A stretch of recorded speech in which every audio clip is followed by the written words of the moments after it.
जय माँ समलेश्वरी। मंच गोटे कलाकार को जीवन दिए, निजे दुख सही संसार को खुशी दिए। दशंधि दशंधि धरी ओडिशा रे लक्ष लक्ष गीत रेकर्डिंग होईछि। जगन्नाथଙ୍କ भजन कहतु, सिनेमार गीत कहतु, आधुनिक गीत अथवा लोकगीत, हेले गोटे गीत जनमानसर हृदय ताजा हो रही, लोकप्रियतार शिखर छुईछि। जो गीत को शुणु शुणु पाद उठी जाए, नाचिबाकू इच्छा हुए, से गीतटी हेउछि रंगवती रंगवती कनक लता हसी पदे कहन कथा। रंगवती जितेंद्र हरिपाल एवं कृष्णा पटेल ए तीनोटी जाक परिपूरक। सृष्टि को समस्ते देखती जानती, अथच स्रष्टा को क्वचित लोक जानती। ठीक सेमिति रंगवती गीत को जेते लोक जानती, तार स्रष्टा को सेतिक लोक जानी नाहंती। आसंतु आज आमे जानिबाकू पाइबा रंगवती गीतर स्रष्टा विषय रे, जहांक रचनारे पूरा दुनिया झुमी जाउछि रंगवतीर ताले ताले एवं तार कठिन यात्रा विषय रे। गीतिकार, गीतिनाट्यकार, गीतिकवि तथा ललान लावण्य भरा अनंता यौवना विश्व प्रसिद्ध संबलपुरी लोकगीतर जनक श्रीयुक्त मित्रभानु गौंतियांक जन्म 1942 मसीहा मार्च मास 17 तारिख बैशाख पूर्णिमा दिन संबलपुर जिला जराबंग ग्राम पंचायतर बिलुंग ग्राम होइतिला। संबलपुर जिला मुख्यालय पाखापाखि 100 किलोमीटर दूरतार अवस्थित। बहुत कष्टरे एंतुड़ीशाड़ू जन्म नहीं रंगवती गीतर इतिहास शुणी आपण मैंने भी स्तब्ध होइजिबे। 1965 मसीह 1971 मसीहा पर्यंत दीर्घ 6 वर्ष काल मित्रभानु गौंतियांक लेखागुड़िक रिजेक्ट हो जाउतला आकाशवाणी संबलपुर पई। शेष रे 1971 मसीह एप्रुव हैला तांकर लेखागुड़िक एवं 1978 मसीह जन्म नहीं कालजयी संबलपुरी लोकगीत रंगवती रंगवती कनक लता। ता सहित तांको लेखनी निश्चित होइतिला गीतिनाट्य भाईजिउंतिया, खईउंजला, कृष्णावतार, महिषा नासिनी, रंकेली, अक्षितृतीया, झारबनिया इत्यादि। रंगवती गीतटा 1978 मसीह आकाशवाणी संबलपुर सुरमालिका लेखा होइतिला। सेतेबेले सेही लेखा पई पारिश्रमिक बाबदरे टंकाटिए तांको मिलितिला। तांको संगीत देइथिले स्वर्गत प्रभुदत्त प्रधान। रंगवती गीत को गाइबा पई प्रथमे फकीर मोहन पट्टनायक एवं कमल कुमारी बेहेरा को बछा होइतिला, किंतु रेकर्डिंग हेबा पूर्वरु सेमानकर किछि समस्या पई आसी पारिलेनी। सेति पई पुणी 2 जण नुआ कलाकार को खोजिबाकू पड़िला। तापरे संजोगवशत भेट होइतिला कंठशिल्पी श्रीयुक्त जितेंद्र हरिपाल एवं से मित्रभानु गौंतियांक कथारे राजी हो जाइथिले। तापरे कृष्णा पटेल को सामिल करा जाइथिला सहगायिका हिसाब रे। कथारे अछि दाने दाने पे लिखा है खाने वाले का नाम, सही परी गाने गाने पे लिखा है गाने वाले का नाम। रंगवती गीतटा को जितेंद्र हरिपाल एवं कृष्णा पटेल गाइले। 18 सेप्टेम्बर 1969 मसीह 31 मार्च 2002 मसीहा पर्यंत जराबंग एमई स्कूल रे मित्रभानु गौंतिया हेडमास्टर थिले। सेही दिन ठारू समांतरल भाव से समाज सेवा सांगरे साहित्य साधना करने को लगिले। लोकगीत सहित ओडिसी, भजन, छंद इत्यादि तांको लेखनी निश्चित होगा बसिला। 1978 मसीहा मई मासरे रंगवती गीतर प्रथम प्रसार होइतिला आकाशवाणी संबलपुर सुरमालिका कार्यक्रम रे। बी मजुमदार सेतेबेले कहिथिले जे एहा गोटे एवरग्रीन गीत बा कालजयी गीत हेबो बोली। सतकु सत रंगवती गीतटा एते लोकादृत हैला जे प्रत्येक पर्वपर्वाणी, जानी यात्रा, बाहागर प्रोसेसन, वार्षिक उत्सव तथा घरे घरे पूरे पूरे आदृत हेबाकू लागिला। तापरे 29 जनवरी 1979 मसीह Inreco entertainment private limited company Kolkata रे रेकर्डिंग होइतिला।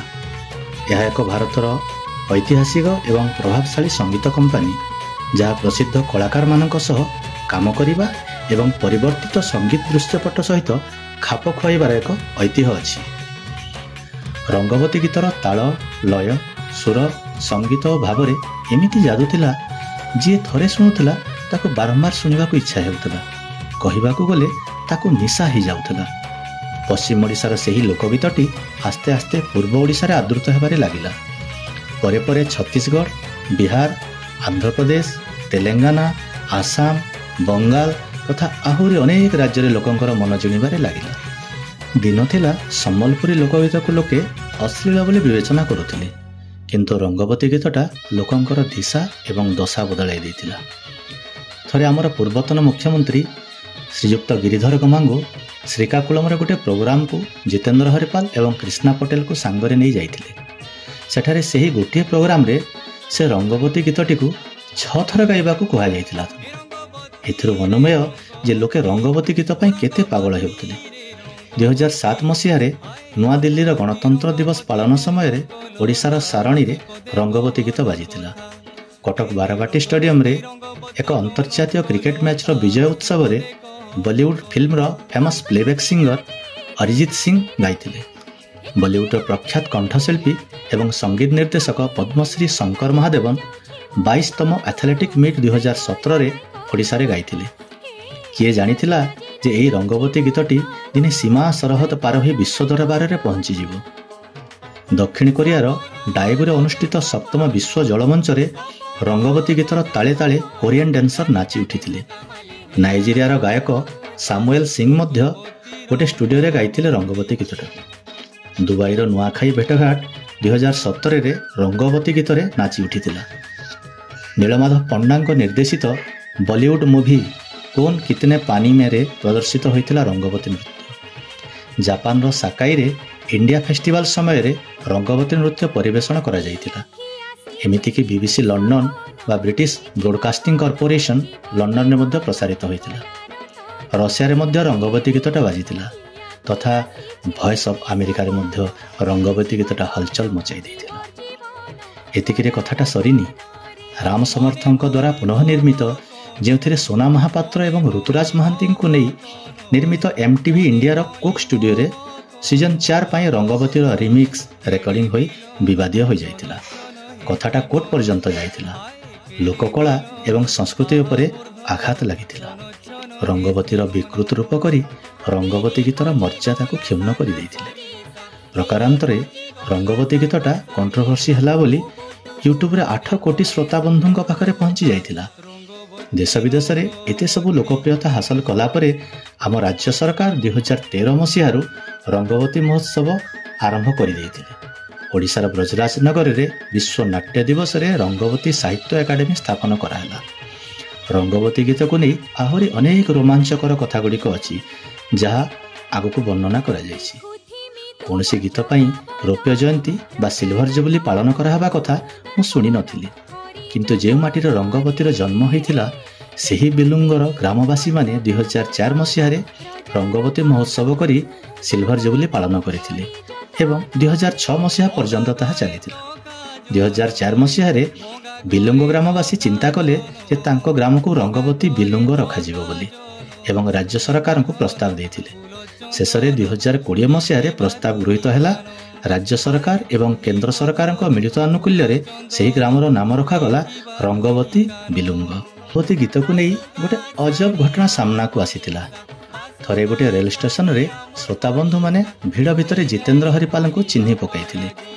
ସେଠାରେ ମାହୋଲ ଏମିତି କରିଦେଲେ ଯେ ହରିପାଲ ରଙ୍ଗବତୀ ଗୀତ ନ ଗାଇବା ପର୍ଯ୍ୟନ୍ତ ଟ୍ରେନ୍ଟି ଆଗକୁ ବଢ଼ିବାକୁ ମନା କରିଦେଇଥିଲେ। ଶେଷରେ ଟ୍ରେନ୍ ଡ୍ରାଇଭରଙ୍କର ବିଶେଷ ଅନୁରୋଧ କ୍ରମେ ସେଠାରେ ତାଙ୍କୁ 2 ଧାଡ଼ି ଗାଇବାକୁ ପଡ଼ିଥିଲା। ତାପରେ ଟ୍ରେନ୍ଟି ଚାଲିଥିଲା। ଏମିତି ପପୁଲାରିଟି ପାଇଁ ଶେଷରେ ରାୟପୁର ଟିଟିଲାଗଡ଼ ପାସେଞ୍ଜର ଟ୍ରେନ୍ଟିକୁ ରଙ୍ଗବତୀ ଏକ୍ସପ୍ରେସ୍ ନାମରେ ନାମିତ କରାଗଲା। ଆମର କଳା ଓ ସଂସ୍କୃତି କେତେ ଯେ ମହାନ ଏହା ସହଜରେ ଅନୁମାନ କରିହୁଏ। ସେଥିପାଇଁ ଯେତେ କହିଲେ ବି ରଙ୍ଗବତୀ ଗୀତ ପାଇଁ ସରୁନି ତା କାହାଣୀ। କ୍ରୀଡ଼ା ଏବଂ ସଂସ୍କୃତିକୁ ବଞ୍ଚାଇବା ପାଇଁ ବିଲୁଙ୍ଗ ଗ୍ରାମର ଯୁବଗୋଷ୍ଠୀ 24 ଜାନୁଆରୀ 2018 ମସିହାରେ ରଙ୍ଗବତୀ କ୍ରୀଡ଼ା ସଂସ୍କୃତି ଏକାଡେମୀ ସ୍ଥାପନ କଲେ ଏବଂ କେମିତି ଆମ କ୍ରୀଡ଼ା ଓ ସଂସ୍କୃତିକୁ ବଞ୍ଚାଇ ହେବ ସେଥିପାଇଁ ବିଭିନ୍ନ ଉନ୍ନୟନମୂଳକ କାର୍ଯ୍ୟକ୍ରମଗୁଡ଼ିକ ହାତକୁ ନେଲେ। ଜିତେନ୍ଦ୍ର ହରିପାଲ ଜଣେ ଗାୟକ। ପଶ୍ଚିମ ଓଡ଼ିଶାର ସମ୍ବଲପୁରୀ ଭାଷାରେ ପ୍ରସିଦ୍ଧ ସୁପରହିଟ୍ ରଙ୍ଗବତୀ ଗୀତରେ ତାଙ୍କର କଣ୍ଠସ୍ୱର ପାଇଁ ବେଶ୍ ଜଣାଶୁଣା। ସେ ଏହି ଯୁଗଳ ଗୀତଟିକୁ ତାଙ୍କର ମହିଳା ସହଗାୟିକା କ୍ରିଷ୍ଣା ପଟେଲ ସହିତ ଗାଇଥିଲେ। ସେ 1000ରୁ ଅଧିକ ଗୀତ ଗାଇଛନ୍ତି ଏବଂ ସମ୍ବଲପୁରୀ ଲୋକଗୀତର ଜଣେ ଶ୍ରେଷ୍ଠ ପ୍ରଦର୍ଶକ ଭାବରେ ବିବେଚିତ। ଭାରତୀୟ ସଙ୍ଗୀତରେ ତାଙ୍କ ଅବଦାନ ପାଇଁ ସେ 2017 ମସିହାରେ ଭାରତ ସରକାରଙ୍କ ଠାରୁ ଭାରତର ଚତୁର୍ଥ ସର୍ବୋଚ୍ଚ ନାଗରିକ ସମ୍ମାନ ପଦ୍ମଶ୍ରୀ ପୁରସ୍କାର ପାଇଛନ୍ତି। ହରିପାଲ ଅତ୍ୟନ୍ତ ଗରିବ ପରିବାରରେ ଜନ୍ମଗ୍ରହଣ କରିଥିବାରୁ ସେ ସ୍କୁଲ ଶିକ୍ଷା ଗ୍ରହଣ କରିପାରିନଥିଲେ। ତାଙ୍କ ପରିବାର ଭୂମିହୀନ ଥିଲା। ସେ ଗୀତ ପାଇଁ କୌଣସି ଆନୁଷ୍ଠାନିକ ତାଲିମ ନେଇନଥିଲେ ସତ, ହେଲେ ସେ ଏହି ଦକ୍ଷତା ତାଙ୍କ ପିତା ମାନ୍ଧାତା ହରିପାଲଙ୍କ ଠାରୁ ନେଇଛନ୍ତି। ସେ ଜଣେ ପ୍ରତିଭାଶାଳୀ ସଙ୍ଗୀତଜ୍ଞ ଥିଲେ। ଥରେ ହରିପାଲ ଦ ହିନ୍ଦୁକୁ ସାକ୍ଷାତକାରରେ କହିଛନ୍ତି, ସେ ରାଗଗୁଡ଼ିକ ତ ଜାଣନ୍ତି କିନ୍ତୁ ଶୀର୍ଷକ ଗୁଡ଼ିକ ଜାଣନ୍ତିନି। ପେଶାରେ ସେ ଜଣେ ଦିନ ମଜୁରିଆ ହେଲେ ବି ନିଶା ତାଙ୍କର ସଙ୍ଗୀତ କଳା। ପୁରା ପରିବାର ତାଙ୍କର କଳାକାର କହିଲେ ଚଳେ। ପୁଅ, ବୋହୂ, ନାତି ନାତୁଣୀଙ୍କ ଠାରେ ଅନେକ ପ୍ରକାର କଳା ଦେଖିବାକୁ ମିଳେ। ହରିପାଲଙ୍କ ପପୁଲାର ଗୀତ ଗୁଡ଼ିକ ମଧ୍ୟରୁ ହାୟ କୃଷ୍ଣ ବୋଲି ଯାଉ ମୋର ଜୀବନ ଗା, ଘନ କାଲିଆ ଫୁଲମାଲିଆ নীল রতন, দিন গনি গনি আহারে লহর মনি, ଆଉ ଗୋଟେ ଗୀତ ହେଲା ଆହା ମୋର ଗଲା ମାଲି ରେ, ଯେଉଁଟାକି ତାଙ୍କ ବୋହୂ ସହିତ ଗାଇଛନ୍ତି। ଏମିତି ଅନେକ ଗୁଡ଼ିଏ ଗୀତ ଅଛି ଯାହାକୁ ବର୍ଣ୍ଣନା କଲେ ବହୁତ ଲମ୍ବା ହେଇଯିବ। 1971 ମସିହାରେ ଅଲ୍ ଇଣ୍ଡିଆ ରେଡ଼ିଓରେ ଗୀତ ଗାଇବା ଆରମ୍ଭ କରିଥିଲେ ହରିପାଲ। 10 ଏପ୍ରିଲ 2015ରେ ଭୁବନେଶ୍ୱର ଉତ୍କଳ ସଂସ୍କୃତି ବିଶ୍ୱବିଦ୍ୟାଳୟର ଚତୁର୍ଥ ସମାବର୍ତ୍ତନ ଉତ୍ସବରେ ଜିତେନ୍ଦ୍ର ହରିପାଲ ଏବଂ କ୍ରିଷ୍ଣା ପଟେଲଙ୍କୁ ଡିଲିଟ୍ ପ୍ରଦାନ କରାଯାଇଥିଲା। 2007 ମସିହାରେ ତାଙ୍କୁ ତତ୍କାଳୀନ ମୁଖ୍ୟମନ୍ତ୍ରୀ ଶ୍ରୀଯୁକ୍ତ ନବୀନ ପଟ୍ଟନାୟକ ସମ୍ମାନିତ କରିଥିଲେ। 2012 ମସିହାରେ ସେ ଓଡ଼ିଶା ପ୍ରିମିୟର ଲିଗ୍ ପାଇଁ ପଶ୍ଚିମ ସାମୁରାଇ ରାଉରକେଲା T20 ଦଳର ବ୍ରାଣ୍ଡ ଆମ୍ବାସେଡର ଥିଲେ। 2017 ମସିହାରେ ତାଙ୍କୁ ସମ୍ମାନଜନକ ପଦ୍ମଶ୍ରୀ ପ୍ରଦାନ କରାଯାଇଥିଲା। 1971ରେ ଅଲ୍ ଇଣ୍ଡିଆ ରେଡ଼ିଓର କଣ୍ଠଶିଳ୍ପୀ ହୋଇଥିବା ହରିପାଲ 2017 ବେଳକୁ ପଦ୍ମଶ୍ରୀ ଡକ୍ଟର ଜିତେନ୍ଦ୍ର ହରିପାଲ ନାମରେ ବିଖ୍ୟାତ ହୋଇଯାଇଥିଲେ। ଠିକ୍ ସେହିପରି ସମ୍ବଲପୁରୀ ଲୋକସଙ୍ଗୀତରେ ଉଲ୍ଲେଖନୀୟ ଅବଦାନ ତଥା ଓଡ଼ିଶାର ସମୃଦ୍ଧ ସଙ୍ଗୀତ ଐତିହ୍ୟକୁ ସଂରକ୍ଷଣ ଏବଂ ପ୍ରୋତ୍ସାହିତ କରିବାରେ ଡକ୍ଟର କ୍ରିଷ୍ଣା ପଟେଲଙ୍କ ଅକ୍ଲାନ୍ତ ପରିଶ୍ରମ ପାଇଁ ଭାରତ ସରକାର ତାଙ୍କୁ 2023ରେ ଚତୁର୍ଥ ନାଗରିକ ସମ୍ମାନ ପଦ୍ମଶ୍ରୀ ଉପାଧିରେ ଭୂଷିତ କରିଛନ୍ତି। ଦୀର୍ଘ 4 ଦଶନ୍ଧିରୁ ଅଧିକ ସମୟ ଧରି ସଙ୍ଗୀତ କ୍ଷେତ୍ରରେ ଗୁରୁତ୍ୱପୂର୍ଣ୍ଣ ଅବଦାନ ଦେଇଛନ୍ତି ଏବଂ ଲୋକସଙ୍ଗୀତକୁ ଲୋକପ୍ରିୟ କରିବାରେ ବିରାଟ ଭୂମିକା ଗ୍ରହଣ କରିଛନ୍ତି। ପଦ୍ମଶ୍ରୀ ପୁରସ୍କାର ତାଙ୍କ ସଫଳତାର ଏକ ଉପଯୁକ୍ତ ସ୍ୱୀକୃତି ଏବଂ ଆଶା କରୁଛୁ ଯେ ତାଙ୍କ କାର୍ଯ୍ୟ ଭବିଷ୍ୟତ ପିଢ଼ିକୁ ଲୋକସଙ୍ଗୀତର ଐତିହ୍ୟକୁ ଜାରି ରଖିବାକୁ ପ୍ରେରଣା ଯୋଗାଇବ। କୌଣସି ଏକ ସଭାରେ ଜଣେ ବକ୍ତା କହୁଥିଲେ, କବି ସମ୍ରାଟ ଉପେନ୍ଦ୍ର ଭଞ୍ଜଙ୍କ ସମଗ୍ର ସାହିତ୍ୟ କୃତି ପାଇଁ ଏ ସମାଜ ସମ୍ମାନ ଜଣାଇବା ପାଇଁ ଗାଇ ଉଠିଥିଲା, ଗାଏ ତୁମ୍ଭ ଗୀତ ସଭାରେ ପଣ୍ଡିତ, ପଥେ ପ୍ରାନ୍ତେ ବୃଷ୍ଟ ବନା, ବୋଲେ ବୁଲେ ଚଷା ଅନ୍ତ ପୁରେ ଯଶା, ନୃତ୍ୟ ରଙ୍ଗେ ବାରଙ୍ଗନା। ଏହି ଉକ୍ତିଟି ବିଶ୍ୱବିଖ୍ୟାତ ରଙ୍ଗବତୀ ଗୀତ ପାଇଁ ମଧ୍ୟ ପ୍ରଯୁଜ୍ୟ ବୋଲି ବକ୍ତା ଜଣକ କହିଥିଲେ।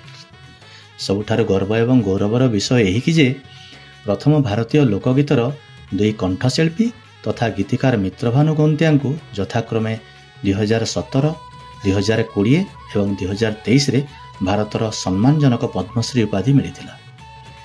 ଆପଣମାନେ ଜାଣି ଖୁସି ହେବେ, ଏହି କାଳଜୟୀ ଗୀତର ଅଭୁଲା ଯାତ୍ରାରେ ମୋର ମଧ୍ୟ ଛୋଟିଆ ଯୋଗଦାନଟିଏ ଥିବାରୁ ମୁଁ ମଧ୍ୟ ନିଜକୁ ଗର୍ବିତ ମନେ କରେ।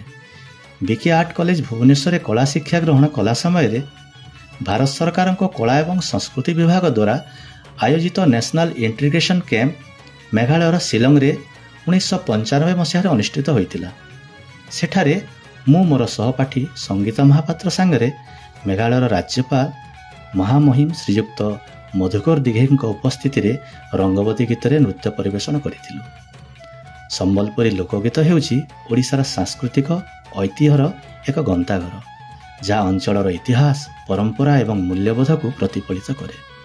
ପାରମ୍ପରିକ ବାଦ୍ୟ ଢୋଲ, ନିଶାନ, ମୋହରୀ ଏବଂ ତାସା ଏବଂ ଘୁଙ୍ଗୁରିକୁ ନେଇ ସ୍ୱତନ୍ତ୍ର ତଥା ମନମୁଗ୍ଧକର ତାଳ, ଲୟ, ସ୍ୱର ସୃଷ୍ଟି କରେ, ଯାହା ହୃଦୟର ସ୍ପନ୍ଦନକୁ ଉଜାଗର କରେ। ଭିଡ଼ିଓଟି ଶେଷ ପର୍ଯ୍ୟନ୍ତ ଦେଖିଥିବାରୁ ଆପଣମାନଙ୍କୁ ବହୁତ ବହୁତ ଧନ୍ୟବାଦ। ଭିଡ଼ିଓଟିକୁ ଲାଇକ୍ କରିବାକୁ ଭୁଲନ୍ତୁ ନାହିଁ ଏବଂ ଏତେ ମାତ୍ରାରେ ସେୟାର କରନ୍ତୁ ଯେପରିକି 7 ସମୁଦ୍ର 13 ନଈ ପାରି ହୋଇ ସୁଦୂର ବିଦେଶରେ ଥିବା ଆମ ଓଡ଼ିଆ ଭାଇ ଭଉଣୀମାନଙ୍କ ପାଖରେ ପହଞ୍ଚି ପାରିବ।